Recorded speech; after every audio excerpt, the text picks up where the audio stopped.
رمضان المبارک قریب ہے، تو ارادہ کیا تھا کہ رمضان سے پہلے کے جو کام ہیں ان پر کچھ روشنی ڈالی جائے تاکہ رمضان آنے سے پہلے رمضان کی تیاری ہو جائے۔ کام سے پہلے کام کی تیاری ہوتی ہے۔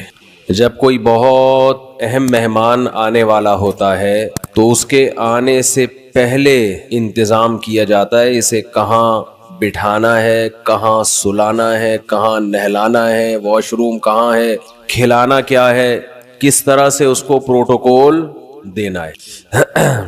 آنے کے بعد نہیں ہوتا یہ کام۔ تو رمضان آنے سے پہلے اگر ہم اس کی تیاری کر لیں گے تو اس مہمان کی انشاءاللہ قدر ہوگی، اور عزت دار انسان کو اگر عزت دی جائے تو وہ اس کا بدلہ ضرور دیتا ہے۔ دو قسم کے لوگ ہوتے ہیں نا، ایک احسان فراموش ہوتے ہیں اور ایک وہ ہوتے ہیں جو تھوڑے سے احسان کا بدلہ بھی بہت زیادہ دیتے ہیں۔ احسان فراموش، آپ احسان کرتے رہیں تو ان کی صحت پہ کوئی فرق نہیں پڑتا۔ تو رمضان ایک ایسا مہمان ہے جو احسان فراموش نہیں ہے، بلکہ آپ اگر اس کو عزت دیں گے، اس کا احترام کریں گے، اس کا اکرام کریں گے تو آپ کو بہت نواز کے جائے گا۔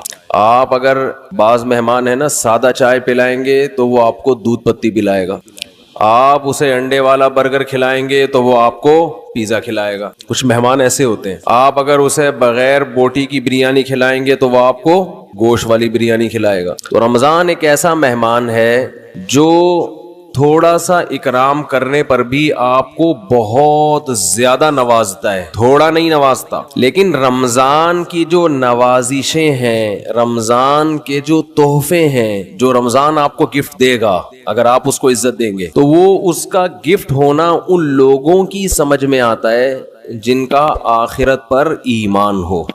جو آخرت کو نہیں مانتے، دنیا کو مسافر خانہ نہیں سمجھتے، انہیں رمضان جو کچھ دے کر جاتا ہے، جو گفٹ دے کر جاتا ہے، اس گفٹ کی ان کی نظر میں قدر نہیں ہوتی۔ سمجھ میں آ رہی ہے بات؟ مثال سے سمجھاتا ہوں۔ چھوٹے بچے جب پیدا ہوتے ہیں اور فیملی پلاننگ والوں کے غم میں اضافہ ہوتا ہے تو اکثر رشتہ دار بچوں کو لفافوں میں پیسے دے رہے ہوتے ہیں، کچھ کھلونے دے دیتے ہیں، جھنجھنا پکڑا دیا تو بچے کو جھنجھنا اچھا لگتا ہے۔ لیکن اگر کسی رشتہ دار نے 5,000 کا نوٹ بچے کو پکڑا دیا، بچے کو وہ سمجھ میں نہیں آتا، حالانکہ وہ جھنجھنے سے زیادہ مہنگا ہے اور اس میں ہزاروں جھنجھنے آ سکتے ہیں۔ لیکن بچہ اپنی حماقت اور بے وقوفی کی بنیاد پر 1-2 روپے والی ٹافی کو تو قدر کی نظر سے دیکھتا ہے، وہ 5,000 کے نوٹوں کو قدر کی نظر سے، وہی بات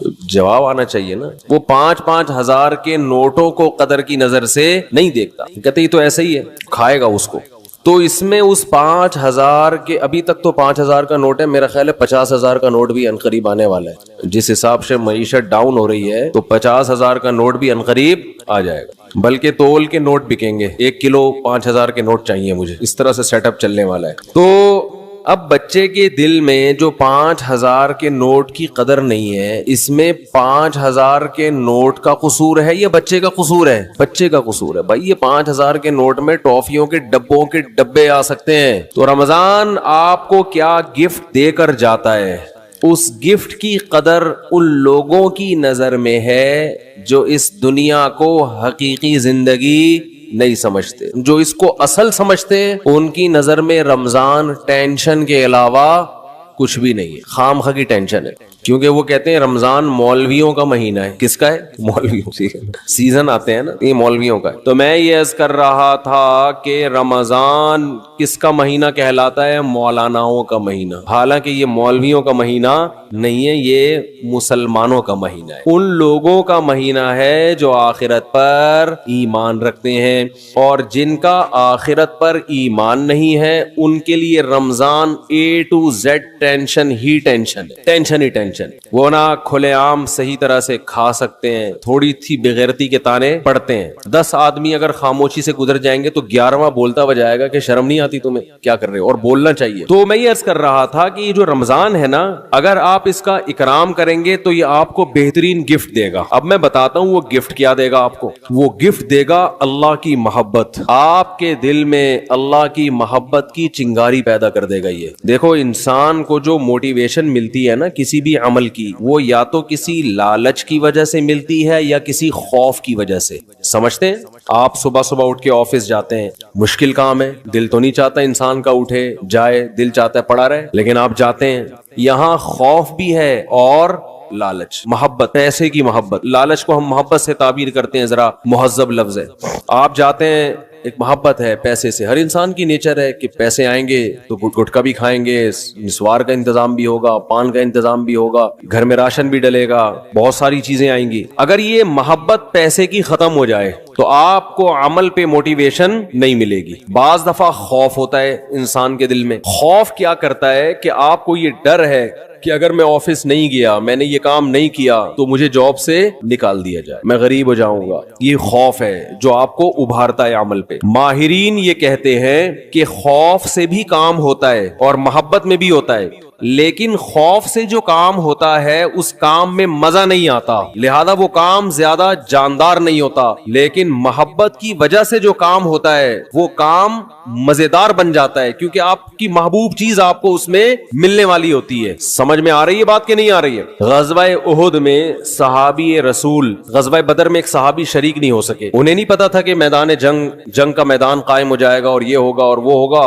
انہیں نہیں پتا تھا. جب مسلمانوں کو فتح ہوئی تو انہوں نے منت مانی. منت ہوتی ہے نا, اللہ میرا یہ کام ہو جائے تو میں یہ کروں گا, میرا یہ کام ہو جائے تو میں یہ کروں گا. یہ واجب ہو جاتی ہے, اس لیے منتیں نہیں ماننی چاہیے. لوگ کہتے ہیں نا اللہ میرا فلاں کام ہو گیا تو میں اتنے روزے رکھوں گا, اتنا صدقہ کروں گا, وہ فرض ہو جائے گا آپ کے اوپر, اس لیے ویسے ہی دعا مانگ لیا کریں اللہ سے. بعض لوگ اتنی اونچی اونچی منتیں مان لیتے ہیں پھر ان سے پوری ہوتی نہیں ہے. تو اسلام میں الفاظ کی بہت ویلیو ہے, اور منت زبان سے ہوتی ہے, صرف دل میں ارادے سے نہیں ہوتی. اس کو عربی میں نظر کہتے ہیں, نظر, اردو میں منت. تو ان صحابی کو غزوہ بدر میں شرکت کا موقع نہیں ملا تو انہوں نے منت مانی, نظر مانی کہ اے اللہ اگر دوبارہ کوئی میدان جہاد گرم ہوا تو میں ایسی بہادری سے لڑوں گا, لا یرین اللہ ما اصنع, اللہ دیکھے گا کہ میں کیا کرتا ہوں. بظاہر یہ تکبر والے الفاظ ہیں, بظاہر یہ الفاظ کیا ہیں, تکبر والے, کہ اللہ دیکھے گا کہ میں کیا کر کے دکھاتا ہوں. لیکن بعض جملے الفاظ کے اعتبار سے تکبر والے ہوتے ہیں مگر حقیقت میں وہ ایک ناز کی کیفیت ہوتی ہے. ناز کہ اللہ میں وہ کچھ کروں گا کہ تو بھی دیکھے, خوش ہو جائے گا, تو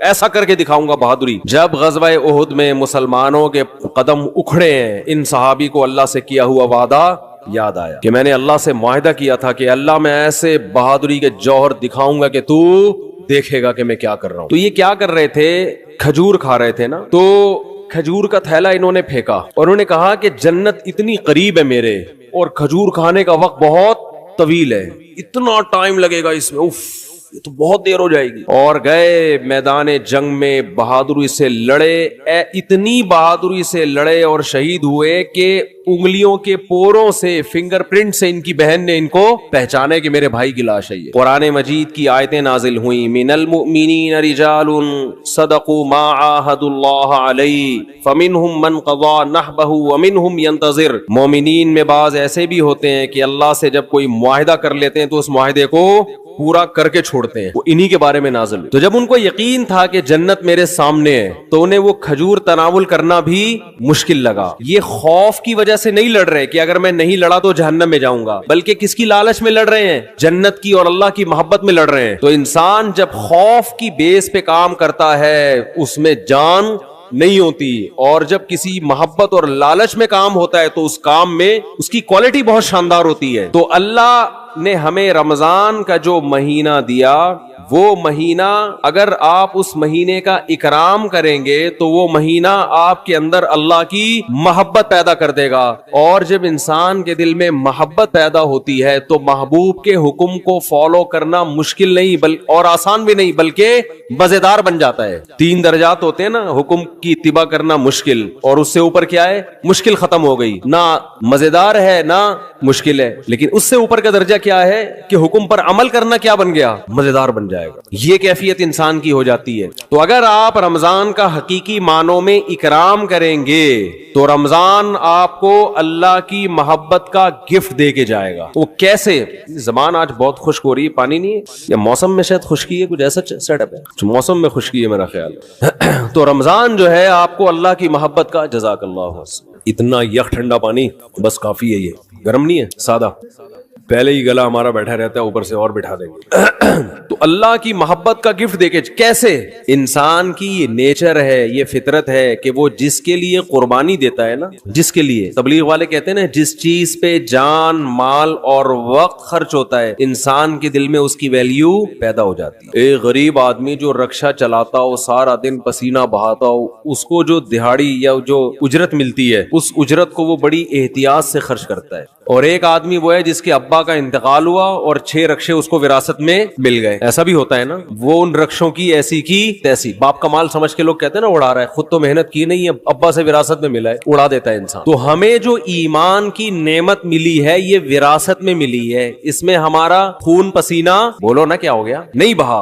ابا چونکہ مسلمان تھے، اماں مسلمان تھیں، اس وجہ سے ہم بھی کیا ہو گئے، تو ایک پسینہ نہیں بہا ہمارا، خون کا ایک قطرہ نہیں بہا، تو فری پھوکٹ میں ہمیں کیا مل گیا؟ حضرت بلال کو اسلام فری میں نہیں ملا، وہ جب مسلمان ہوئے گرم ریتوں پہ لٹایا گیا، ان کو سینے پہ بھاری بھرکم پتھر رکھے گئے۔ کیا اللہ نے کچھ لوگ کیسے خاندانی بنائے ہیں، وہ نظریات کو فالو کرتے ہیں، وہ کلچر کو فالو نہیں کرتے۔ حضرت بلال کو کیا مل رہا تھا؟ اس میں اچھی والی زندگی گزر رہی تھی، غلام تھے وہ تو، حبشی لوگ غلام ہی ہوا کرتے تھے عربوں کے، کھانا پینا مل رہا تھا، ایک ٹینشن، تو بڑے بڑے پتھر سینے پہ رکھے جا رہے ہیں، گرم ریت پہ لٹایا جا رہا ہے، مگر نعرہ لگا رہے ہیں احد احد، خدا کیا ہے؟ ایک ہے، میں نہیں مانوں۔ کیسے ویژنری، کیسے نظریاتی۔ خباب ابن ارت رضی اللہ تعالی عنہ رسول اللہ صلی اللہ علیہ وسلم کے پاس آئے مکہ میں، وہو متوسد لہ متوسد ببرد لہ او کما قال، کہ آپ صلی اللہ علیہ وسلم کی چادر تھی، اس سے آپ صلی اللہ علیہ وسلم کوہنی پہ سر رکھ کے لیٹے ہوئے تھے۔ لوگ کہتے ہیں مسجد میں سونا منع ہے،